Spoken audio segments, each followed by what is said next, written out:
কোরআনে সূরা বাকারা 223 নং আয়াত দিয়ে সিনেমা বানিয়ে মুসলমানদের বিরুদ্ধে কটাক্ষ করেছে ভারতে এই ঘটনা।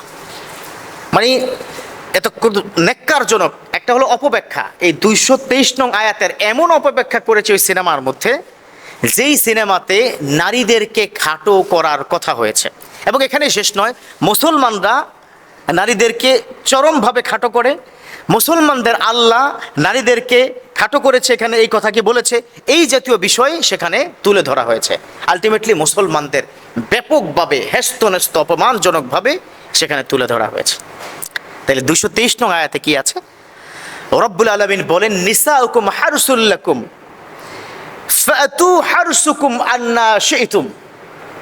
রব্বুল আলামিন বলেন, নিসাউকুম হারসুল লাকুম, তোমাদের নারীরা, তোমাদের স্ত্রীরা হারসুল লাকুম, তোমাদের শস্য ক্ষেতের ন্যায়, যেভাবে খুশি তোমরা সেটাকে কি করো, ব্যবহার করো। কিন্তু এর অর্থ তাফসিরে কোনো জায়গায় কি এরকম আছে যে নারীরা যেরকম তাদেরকে যেভাবে খুশি সেভাবে করো, ব্যবহার করো, তাদের সাথে খারাপ আচরণ করো? এই ধরনের পুরো দৃশ্যই কিন্তু দৃশ্যায়ন করেছে ওই ফিল্মের মধ্যে, যেটা কোরআনের আয়াতকে অপব্যাখ্যা করেছে, কোরআনকে অপমান করেছে, আমার আল্লাহকে অপমান করেছে। বলছে মুসলমানদের আল্লাহ কিন্তু এরকম বলেছে কি, নারীদেরকে আল্লাহকে বলে দিয়েছে, তাদের আল্লাহ বলে দিয়েছে নারীদেরকে যেভাবে খুশি সেভাবে করো। ফাতু হারসুকুম আন্না শি'তুম, যেভাবে খুশি সেভাবে। তার মানে মারার দরকার মারো, পিটানোর দরকার করো, অপমান দরকার করো, তাকে যা খুশি তা করাও। না, ওরা তো জানে না, ওরা তো জানে না, ওরা তো পত্তুলিক, ওরা তো জানে না, ওরা তো জাহান্নামের কীট। তারা তো এই আয়াতগুলো নিয়ে চিন্তা করে না যে আয়াতের মধ্যে একজন স্বামীকে আল্লাহ থ্রেট দিয়েছে। স্বামীকে আল্লাহ বলেছেন, স্ত্রীকেও সাথে করে বলেছেন, হুন্না লিবাসুল লাকুম ওয়া আনতুম লিবাসুল লাহুন্না। ও দুনিয়ার স্বামীরা শোনো শোনো, তোমার স্ত্রী তোমার জন্য পোশাক।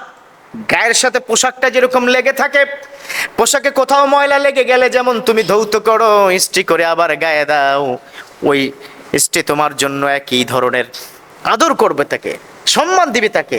আরে শুনেন, ইসলাম নারীকে যে সম্মান দিয়েছে কোনো ধর্মে সেটা নাই। আমি প্রমাণ দিতে পারবো।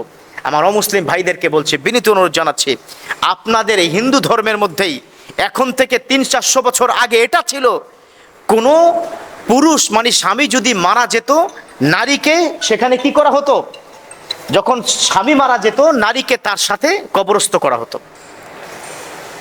এত ভয়াবহ। তাহলে আপনারা এখন যে এই যে আমাদেরকে আমাদের কোরআনের আয়াত নিয়ে অপব্যাখ্যা করছেন, এত বড় সাহস পেলেন কোথায় আপনারা? নারীদেরকে আল্লাহ কতটা সম্মান করেছেন। একজন সাহাবাকি বলেছেন, আইয়ুমানা হাক্কু ইলাই, ও নবী আমার কাছে অধিকতর হকদার কে? বিষ্ণু বলে, ক্বালা উম্মুকা, তোমার মা। দ্বিতীয়বার বলল, সুম্মা মান, তারপর কে নবী? তিনি বললেন, ক্বালা উম্মুকা, তোমার মা। দ্বিতীয়বার বললেন, তারপর বললেন, ও নবী তারপর কে? তিনি বললেন, ক্বালা উম্মুকা, তোমার মা। তারপরে সুম্মা মান বলার পর তিনি বললেন, ক্বালা আবুকা, তোমার বাবা। 3 বার নারীদের সম্মান দিয়েছে ইসলাম, একবার পুরুষের সম্মান। গোটা কোরআনের মধ্যে সূরা সংখ্যা কত?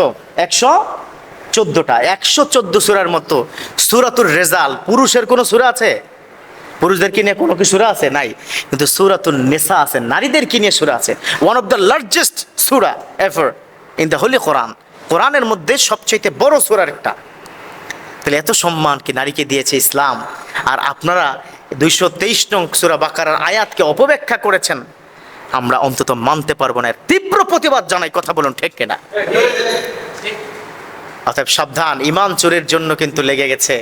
যারা দুদুল্যমান ইমান নিয়ে থাকে তারা তো ভাববে, হ্যাঁ তাই তো, ফাতু হারসুকুম আন্না শি'তুম, তোমরা যেভাবে খুশি কি নারীদেরকে সেভাবে কি ব্যবহার করো। না, আল্লাহ এটা বলেছেন তাদের মৌলিক যখন একটা অন্তরঙ্গ কি মুহূর্ত, ওটা দিয়ে তখন আল্লাহ পাক এটা বলেছেন। কোরআনের আয়াত ওদিকে গেছে।